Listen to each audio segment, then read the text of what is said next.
নমস্কার, রাধে রাধে। আজ রাধাকুণ্ডে দ্বিতীয় দিন।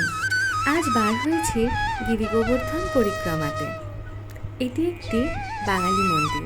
এর সাজসজ্জা দেখে তো তাই মনে হচ্ছে। মন্দিরের দেয়াল চিত্রে খোদাই করা আছে কিভাবে শ্রী চৈতন্যদেব রাধাকুণ্ড এবং শ্যামকুণ্ডের সন্ধান পেয়েছিলেন। দেখছো তো মন্দিরটা কিভাবে নেট দিয়ে ঘেরা? কারণই একটাই, এখানে প্রচণ্ড বানরের উৎপাত। পথ নির্দেশকে কী কী লেখা আছে? কুসুম সরোবর, নারদকুণ্ড, মানসী গঙ্গা, দানঘাটি। এই হচ্ছে সেই কুসুম সরোবর।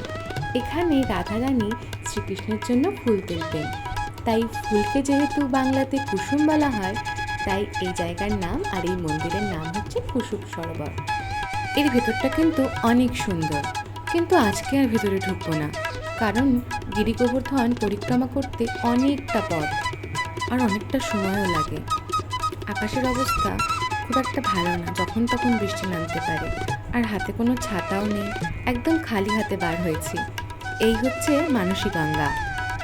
এর ভেতরটা ঠিক এইরকম। আর এটা দানঘাটি। আমরা আজ দানঘাটি পর্যন্তই আসতে পেরেছি, কারণ বাইরে ভীষণ মুষলধারে বৃষ্টি হচ্ছে। এখানেও খানিক জায়গায় জল জমে গিয়েছে। আসতে হবে এই পর্যন্ত। রাধে রাধে।